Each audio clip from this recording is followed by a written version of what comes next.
William, how are you?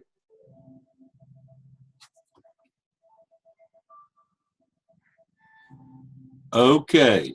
Can anybody hear me? I can. Okay. William, what part of the state are you in?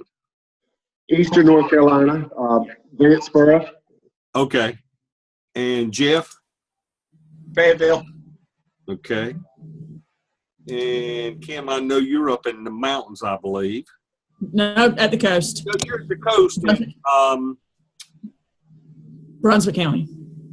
Ash. Yes. Y'all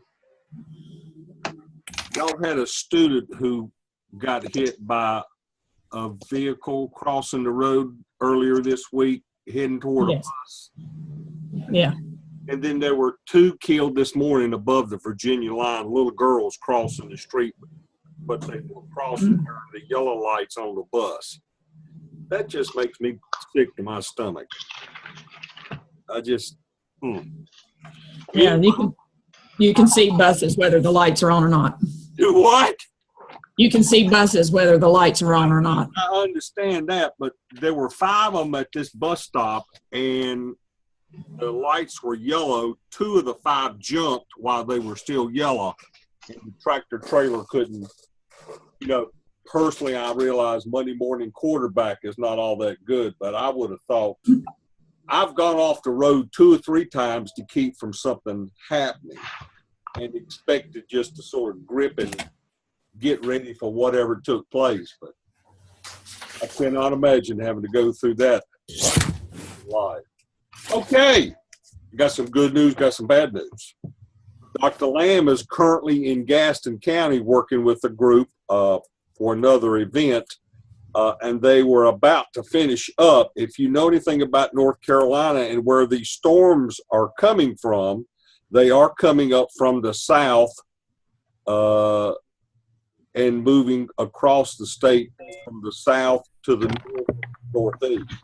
So he's lost all of his connectivity at this local high school. I have taught a class there, face-to-face class, and they had poor reception to begin with, but when that storm came through, it took it all out. So he canceled class, and he has very little cell phone. So with that being said, I want to do 2 things.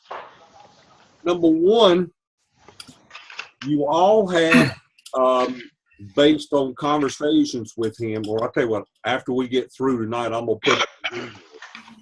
I want you to go ahead tonight or soon thereafter, because he will try to come back with us next Thursday. But prior to next Thursday, let's go ahead and send him your questions that you were going to ask tonight, so it won't end up being dead space. The only thing I ask you to do when I send you his email address is to put both of us in the address line, because I want to see the questions and the answers too, because we're all talking about something y'all can see and I can't. But hopefully we'll get that worked on. Some of the things we're going to talk about tonight do cover Task Stream. So make a note, April the 6th, we'll start at 7 o'clock, regular time, but we will have him with us. And according to my count, that should be week 10 or 11, if you're keeping up with that kind of stuff. But let's talk about tonight, where we are and what you're doing, what you should be doing. I mean, I got to be honest, you need to be doing one of 2 things. Either working on your APSL, those 5 parts, and on my spreadsheet, I can tell who has put stuff up, whether I have given it a 0, which means I've read it and made comments, or if you haven't put anything in the box and maybe you don't plan to. That's your choice. That's why I set it up as a 0 point value. And if you're not working on that, the next thing you should be working on would be those, what are the in your competency folio in Task Stream. If you go back and look in your handbook, there are 8 of them that they want you to address, and you have 4 additional that you can select to make it a total of 12. And how you address that total of 12. I know this is a scary thing for me to admit, but I've actually sort of taken your handbook and my handbook and try to parallel what we're both supposed to be doing. And I see there may be some parts in TaskStream I'm supposed to be having a role in. Not maybe as much as your curriculum coach, but there's some things I'm supposed to be dipping in. All right. One thing I want to correct, I got my hand slapped last week when I said you put up parts as parts, and Kim said her clinical coach said, no, that's not exactly correct. It's supposed to be when it's ready, you put it all up as one document. And Kim, you were correct. I've reached out to 2 others, and that is correct. You can send me the parts as parts for me to look at, but when you do finally put it up as a one complete running document with an appendix and a reference page, you put it all up as one document. And that's how that is. So you were right, Kim, and so was Sarah Whitaker. Now, so let's talk about how and when you should be getting some of this information from your clinical coach. This may better be asked as a rhetorical question. I'm assuming we've all looked at the calendar and we're all being informed somewhere around April the 13th or April the 20th, you should have your APSL up for review. Have any of you been told that? Yes. Okay. I just want, some of you have let's put it this way, being politically correct, a more active participant as a clinical coach than others, okay? With that being said, I'm glad at least one of you spoke up. I'm sure there's some others, but somewhere around the 13th, no later than the 20th. Now, that still leaves you time, and here's my thinking on this. So you're working on those 12 items in your folio, and you've already done your self-assessment that you'll do 3 times over the course of 5 semesters. And most of you probably gave yourself on I think it's a 5-point Likert scale. Is that correct? 1 through 5? Okay. You should have given yourself at least a 3 or a 4 for most of those items. And then, of course, as you progress to 603, you'll end up with more 4s and 5s. And then when you get to 605, you should end up with all 5s as you progress and you've become more and more confident about what you've done and what you're doing. But right now, the focus is on those 5 parts in the APSL, the 5 tasks, and uploading that single document by the 20th, give or take by April. That allows the clinical coach to weigh in and the evaluator to look at it. And then it may be sent back with some suggestions. It may not, but it needs to score at least a 3 or a 4 would be a perfect paper. Okay. So we talked about the revisions. Now in week 1, and again, I remind you, let's suppose in a perfect world, you throw up the 5 parts of the APSL, the 5 tasks, and you're working on your 12 competencies in your folio, and you've already done your self-assessment. When all that is said and done by the 2nd or so week of May, then you can finish up doing the week stuff that we put on the back burner. Okay, and you still got plenty of time. You're looking at those videos that Dr. Yuri put up. You're doing some Zooming and peer reviews on some of those topics. You're gotten creative in week 8. You're doing videos and things like that. I believe week 9. Let's see, week 9, you were supposed to get feedback, peer review feedback from task 3. And then one of you put some work up about 4 o'clock this afternoon, which covered week 10, which was, let's don't name names, but it was perfect. Whoever did that work, and I told you that your work was excellent. You met the criteria of the rubric. You filled it out. You were developing your own action plan as to what you were doing, the different components. You were doing something in reading, I believe in grades, I want to say K, but it could have been 1 or 2 through 5th grade. And then you had an action plan at the end of who's going to do this, who's going to do this, who's going to do that. And it was on point. It was absolutely on point.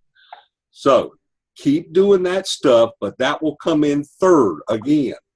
The APSL and the 5 tasks. You've got 8 competencies in the folio that you have to address, and then 4 others of your choice. I think there's a total of, hold up, there's a bunch of them, like 22 or anybody, 21. There's a total of there's a total of 21 that you can eventually will pick from, and you're going to have to address all of them. And when you do something that addresses one of those competencies, it might actually address 2 or 3. Have you noticed that? If you do something in communication, it might affect this or this or this or this, that kind of stuff. So be aware of that, but you need to go ahead and get those 8 plus 4 of your choice out of that 21. And all this is in your handbook. I just want to make sure. Not only are you going to say that the candidate did this, this, and then you're going to upload your proof. You know, we talked about, what was it last week? We talked about an artifact and evidence. An evidence is where you talk about what you've done. An artifact is where you actually show what you're talking about as proof. So be sure you get that covered. And then Dr. Lamb, because of that situation going on in Gaston County, he got shot out, but we're going to reschedule him. I'll send you his email, number 1. Tag it onto mine to make sure that he can get some his questions, since he's not going to be working with us tonight. Everything that I've talked about so far up to this point is covered on pages 7 and 8 in your handbook. Make sure you start looking at those, because everything needs to come together. So I kept reading and reading and reading, and I kept wondering, if I can't go to TaskStream and see what you've done, if it's been completed, then I read on one page that I will be sent an email by your evaluator that your work has cleared, and I can issue the grade. Now, have you read that section in the handbook? What happens if you don't clear by the end of the semester? I'm not trying to start seeing gloom and despair and all that for everybody now. I just want you not to get caught with the surprise. So number 1, I should get an email giving you to be cleared for me to issue your grade, which I'm quite sure we know what we're going to get, but I've got to get the clearance from the evaluator that your APSL is complete, those 12 items are in your folio, and then you've already done your self-assessment. And I can see some of that stuff in Blackboard, but not TaskStream. So I kept asking, how am I going to know? How am I going to know? Well, according to the handbook, if that's still the way it's supposed to happen, I'll get an email a day before my grades are due. So you'll know if you'll get an incomplete or something, and what has to take place prior to you getting to 602. I just don't want you to get caught in a surprise. Do you have, what, if any, questions about the assignments that you're doing, the Zooms that you have been doing?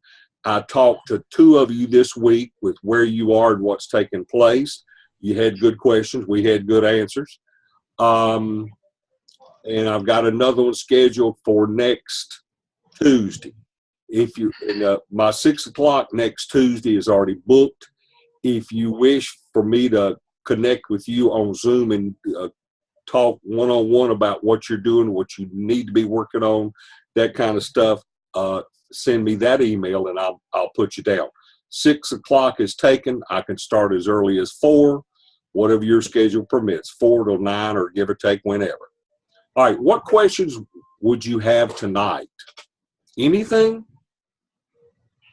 I mean, I can only tell if you're not, I can't see what you're doing with those 12. I don't know what you're doing behind the curtain on that. I can only see what you're doing with the APSL if you ask me to read a section, and then when you go week to week, when you put work up for me to review, like the action plan somebody sent me this afternoon, that's the only way I can tell you're doing something in print, if that makes sense. I'm not standing over your shoulder. I'm not coming in to check your lesson plans or anything like that. So I'm just having to assume you're doing that kind of stuff. Y'all mighty quiet tonight. My question was answered, so I'm good. Okay, what was your question, Kim? The whole task stream and loading at one time. You were on point, and I was shocked that I got a different answer than I did the first time. It all goes up in that pocket, and I have got a, I don't want to tell too much, but Dr. Lamb lives over on Lake Norman, and we meet at the clubhouse for my lessons at the lake is what I call them. And I've got school next Wednesday at 10. And he's going to take me behind the curtain to show me what goes on so I can put those drop boxes on my assignment side if you want me to look at your work that you're doing with those competencies. That's the only way I can get to it. If you load it up on the task stream, it's a click, click. You can move it over to let me look at it in Blackboard. That's the easiest way. But that's where I go to get some schooling once or twice a month, is over at the clubhouse at the lake. It's a beautiful place. Oh, it's all different parts of that lake. Absolutely. All right. Speak up. So we did get that one cleared up. You loaded all up at one time. What else?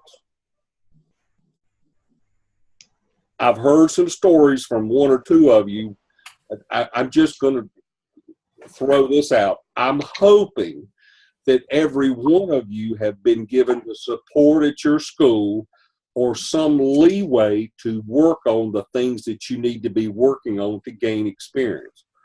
One of ours in this cohort has had the door closed, and her clinical coach has literally had the door closed, and they're trying to figure out a way to get the administrator to come to their senses and at least work with her.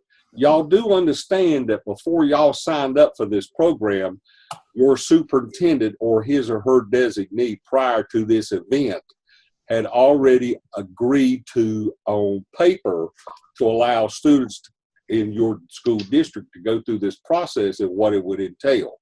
Now, maybe that word hadn't filtered down to the local school level, but we're not just walking in the door because we don't have anything else to do. We've been given permission. It may have been 5 years or 10 years ago. I don't know. But this was a real shock where this woman's trying to do some things. She's trying to do this and trying to do that. And the principal refused to meet with her and her clinical coach. So some of you are very fortunate that you have an administrator or administrative team. And the principal, depending on how big that school is, may not want to be that involved with you in what you're doing and can throw it off to a designee like an AP, curriculum coach, or someone like that. But they have to agree to move that to another person. They can't just ignore you and think you're going to go away. It's not going to. It's not going away. It's got to be taken care of. And I feel sorry for them. I don't know how they're going to resolve that. Let her do some clinical work at another school in the same district. We've done that in the past. But it's just sad. I mean, all of you, the end goal is two things. You want to graduate and get a degree, and you want a clear license so you can eventually get a job in administration. I mean, you realize, I don't know if I ever told you this, if every current principal decided to resign and retire this year, the world of hurt that the state would be in. Think about that. Think about how hard it is to find teachers to come on board and to get those people. That's one of the hardest things, and they get your building administrator gets all worked up if it's a late budget. They may not know to the end of June or July how many slots they have to work with, and then what are they going to do? Where's the candidate pool? I mean, it's a vicious world as far as teachers in state or out of state in June and July in North Carolina. We got information today on the impact of House Bill 13 not passing, and how devastating that'll be to counties. What was House Bill Getting 13? position. What was House The Bill? one, yeah, that's the one that allows school districts to set their numbers for classrooms. Oh, really? So they still want to maintain that control? Well, House Bill 13 would give it back to the county, but Okay. it's been tabled. So they're looking at what happens when it doesn't pass, Oh. and it's going to be devastating. Is this the thing where they were going to say they're going to load up the classrooms and then art, music, PE may be? Yes. Now, you know, everybody's got a squeal point. No matter what you do or how you function in life, you can only take so much to a certain point. You think the parents are going to allow them, in their state statute, that you got to have so many minutes of PE per week for an elementary child? It is suggested, is the way it's written. Suggested. I like that. Mhm. But they're going to have to do something. We're not going to give up PE, music, and art. Now, some of not the charter schools, but some of those magnet schools where they have dance and things like that, that may be curtailed. But the basics at the elementary level or even the middle school level, they're not going to do away with PE, art, and music. And they're not going to allow those numbers to be run up to the upper 20s and 30s. Now, high school people are different. You know, some of you, depending on what you teach, may have 30 or 40 in the classroom. Shake your head up and down. I have a couple of friends, and this young lady teaches AP, I don't know, it's social studies, psychology, and some other stuff. And she's running about 45 in a class. And I'm going, where you put all these people? Y'all got double-decker seats? And this is in Charlotte, Mecklenburg. And that's the only way that schedule can be driven is to pump her classes up with that high number. And I don't think CMS is any different than some of your school systems. You know you got to have some upper 30s and 40s, depending on what the class is at the high school level. It's sad. And if you want to know the truth, not only in my opinion, I like that phrase, are we top heavy at the school level, we're top heavy at the central office level, and we're really top heavy at the Department of Public Instruction. You got more people, garden people, when those one positions at DPI could fund 2 teachers, easy. But, you know, and they're not all in that pink building on Wilmington Street or whatever it is. A lot of them are out in the field supposedly working, but that's where we're spending our money. And I just cannot, I realize I'm not the only one that can be thinking or saying this. I mean, we need more boots on the ground in classrooms. I mean, I don't get it. We're all about testing and doing this and doing that, but I haven't heard us, what are we about doing as far as teaching is concerned? You and I both know you can't teach 25 as easy as you can teach 15, especially at the elementary level. It just can't be done. And tell me, when a child gets past 3rd grade and had difficulty reading, how do they deal with the problem that they can never, and you need to underline that word, they can never catch up and graduate from high school? It's not going to happen. But we're sticking our head in the sand and hoping for the best, but nothing's going to change unless some people make some serious changes within themselves. It's sad. It is sad. But that's my only issue with the growth model. Yeah. Because you can have seniors graduating from high school who have grown enough to be at a 6th grade level, and they're still not on point. They're still not ready. But as long as they're making growth, we pass them along. I understand. And then you start wondering, maybe not in y'all's case, as a much younger group, who's going to be contributed to the system to pay for your health insurance, your retirement, and things like that, or Social Security? I mean, what kind of job these people going to get?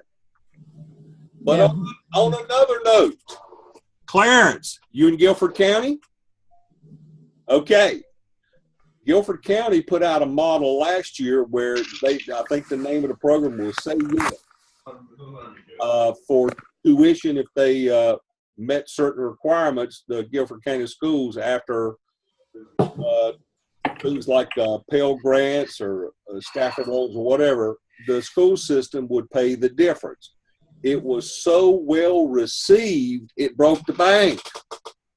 A bunch of kids signed up, and a bunch of those kids were selected and got into that pot of money.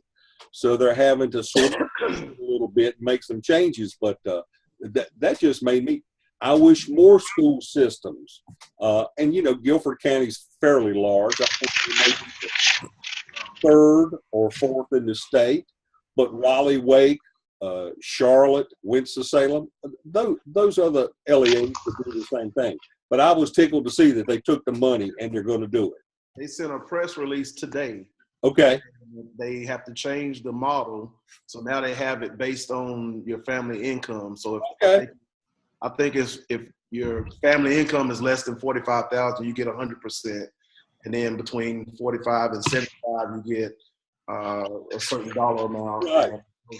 And I don't have a problem with that. If 100,000, you don't get it. I understand. Now, let's think about it. Who in their right mind would be drawing in 100,000+ a year, family-wise, and expect the school system to pick up the tab? Right. You know, they're just trying to level the playing field a little bit. But I'm glad that's a great change. Again, I'm hoping they'll have as many students to apply and receive that benefit. I thought it was great.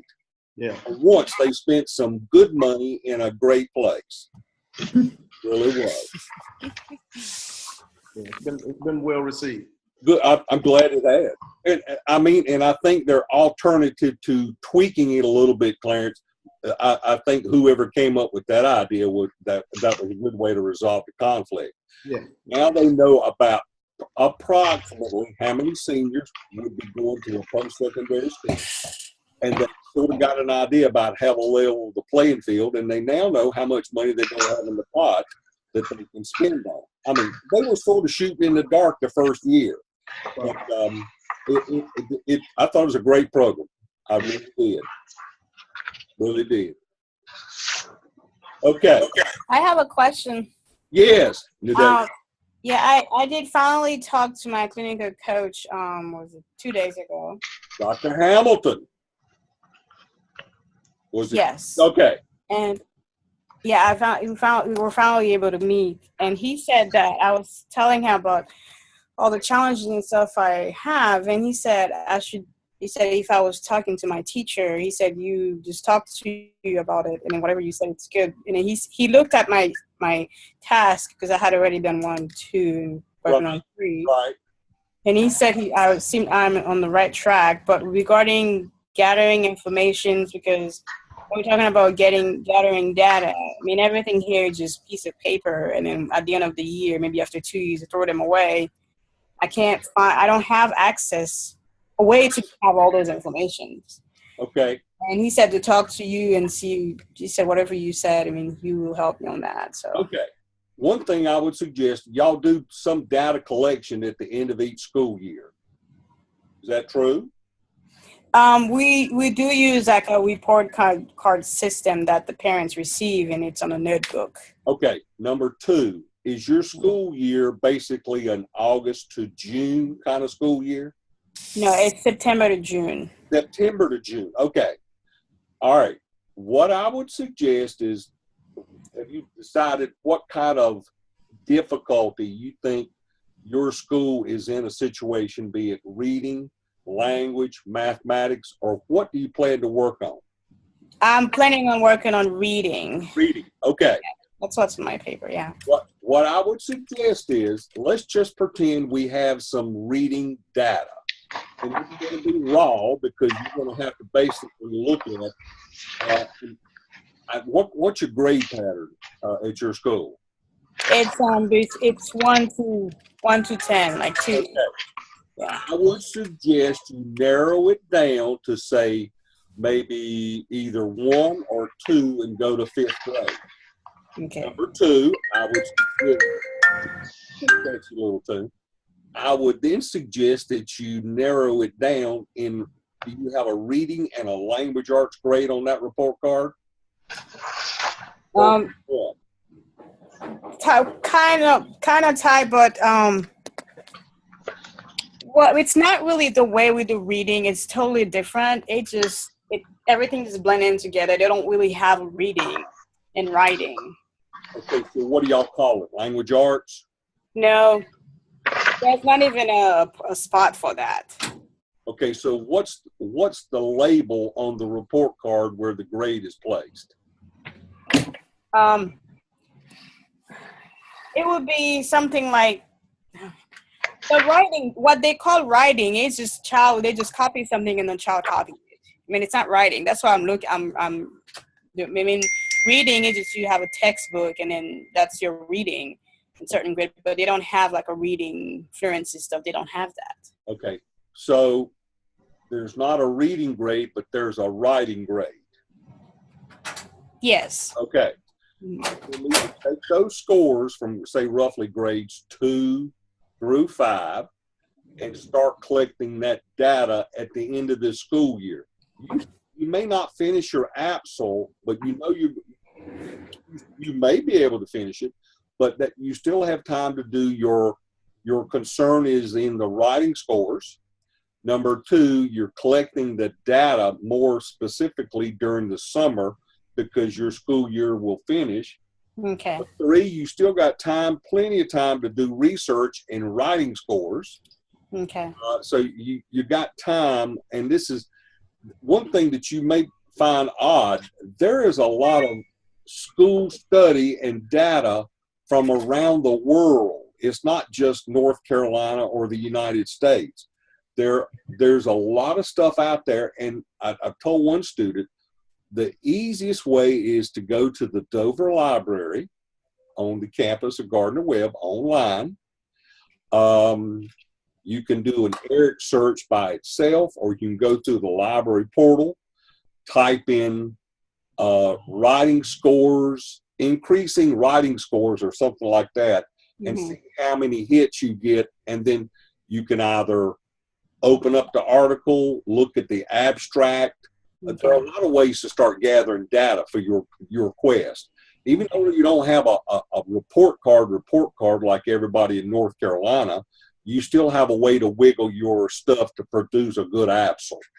Okay. But that's and also for the technology, there's no. I mean, we are lucky because we have a generator on the property that we have. But we don't have. The teachers don't have smart board or computer or. Right.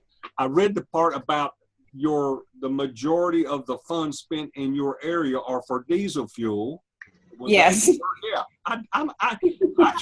First of all, I don't have this stuff out on my desk and reading it to you, but my memory is fairly good. Yeah, you've been commented on my stuff. Yeah, you've been really good, pretty helpful. I'm reading everybody's stuff if you put it up there, and I have a fairly good memory about what you're doing from week to week. So that was the one thing that popped off. If it was like a high percent, 50 or so percent on diesel fuel in the country, and I kept thinking, well, that affects not only the electricity, but everything else that requires electricity. Yeah. So the communication part as far as the digital electronic, but how you have met that has been having people peer review your stuff and how you've been peer reviewing other people's work.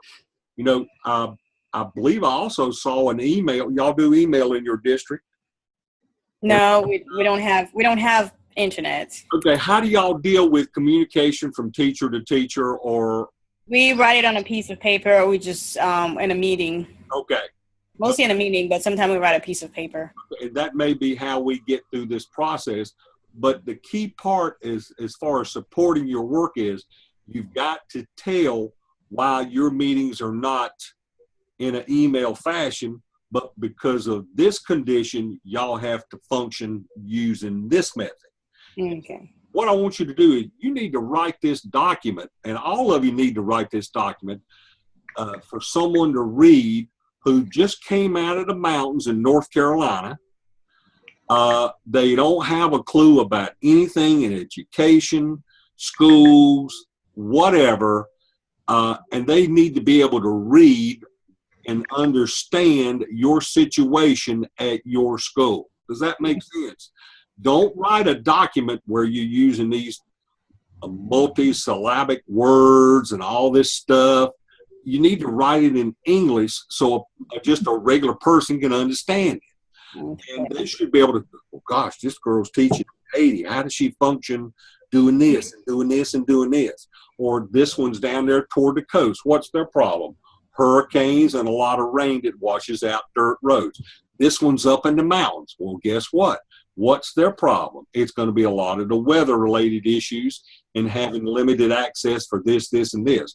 So the more you can tell about your county, and I've told you, you just can't throw up some numbers and go, well, we've got 409,000 people in this county. Where'd you get that information from? You got it off of some website, didn't you? Yes. Then you go talk about your school or community specific. Where'd you get that data from? School report card in most cases, or the TWC.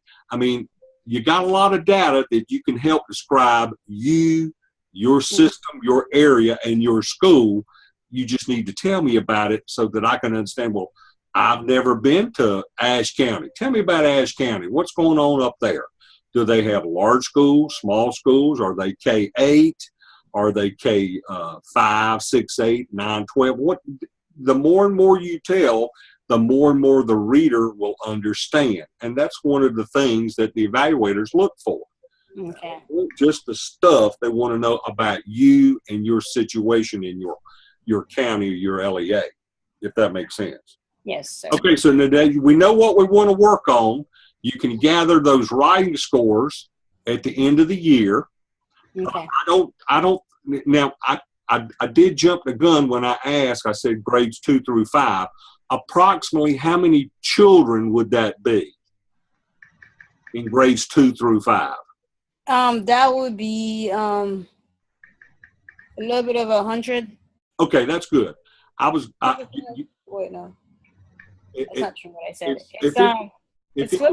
if it could be somewhere Yeah. between 50 and at least 100. Well, it's more than that because we have from grade pre-K through 6th grade, it's 572. Okay, well, let's narrow it down to grades 2 to say 5th grade or something like that. Okay. The number's manageable because in North Carolina, they produce a document where the numbers are already there. They can look at the spread pattern as to this. Basically, the data is already generated for you to look at as a teacher. You're going to have to make and manipulate your own numbers, but it's a workable thing. I just didn't want you to get with about 300 or 400 kids. You need to keep it somewhat manageable that you can deal with. Okay? Okay. So I have to keep it around 100 because I think from 2 to 5 it'll be about over 300. Okay. 100. Okay, so pick if you can get up to 100, say in grades 2 and 3 or grades 2 and 4, something like that. But keep the number that you're going to talk about and work with at around 100. That's a workable number.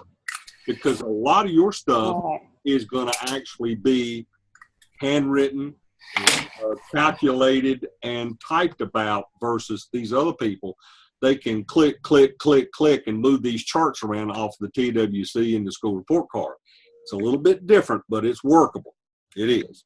And also when I have PLC, like meeting with my staff and my teacher, I'm the only one who speaks English. Okay, hold up. You told me at one point in time the majority of your faculty speak Creole. I said, yeah, I'm the only one. Yeah, their language is Creole. You didn't think I remembered that one either, did you? Yeah. How do you translate from what they're saying to what you need to hear? Well, I just do it in Creole. I speak Creole. Okay. So that's my language. Okay. Well, what you're going to have to do is you're going to have to translate their written and spoken word into something for this document.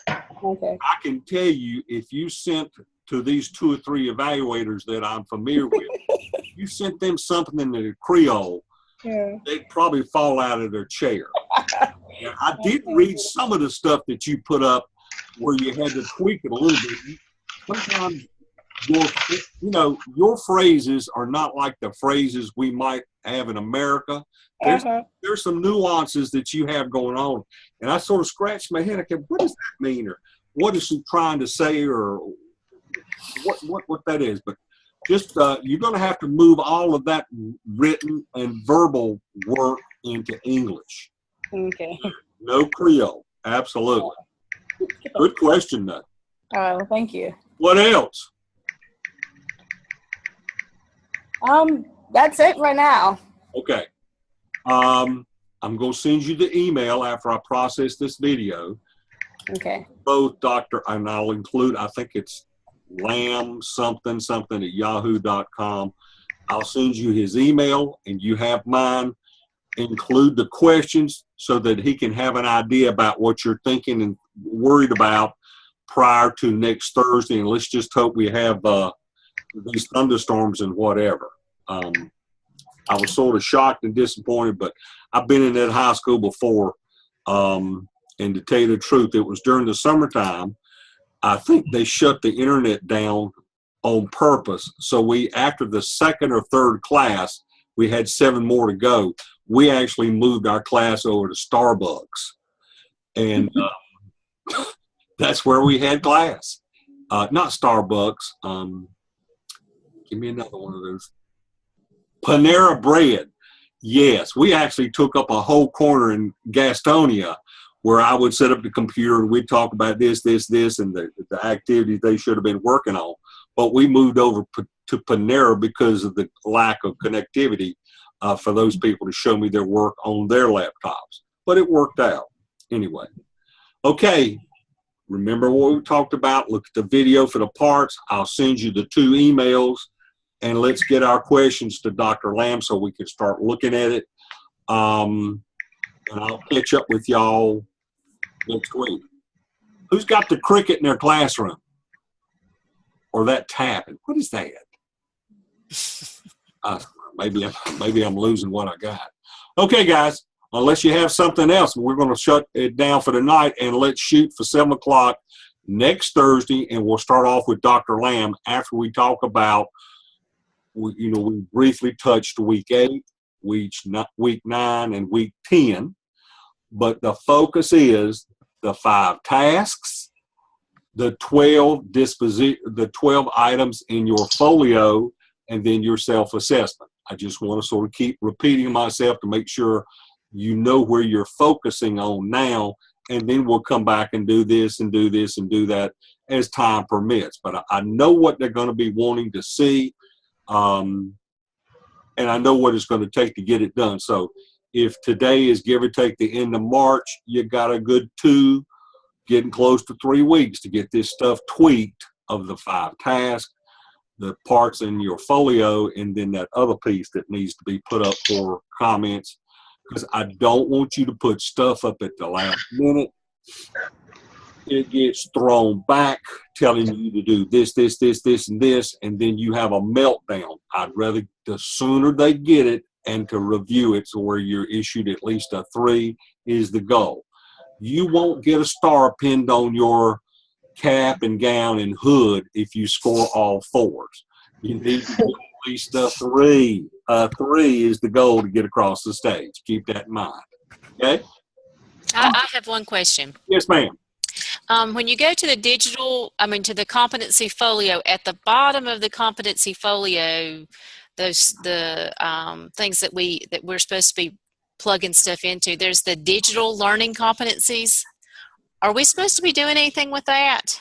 Now you're talking about something that's in TaskStream. Yeah. Okay. I can only tell you what I see in the handbook. I can't see what's that. Would you send that question to Dr. Lamb with the others? Okay. I won't get to see that till Wednesday at 10 o'clock when I have class. And the questions y'all are asking, I feel odd because I should be able to say, okay, here's what that's saying, here's what this is saying, and here's what you should do. I couldn't even tell you how to load those 12 pieces. I do know what you do to address the 12. I don't know where you put that data for those 12. but I'll find that out on Wednesday. Anyway, but that's a good question. Go ahead and put that in there. All right, what else? Okay, I'll see y'all next Thursday with Dr. Lamb at 7. Okay? See you later. All right, bye now.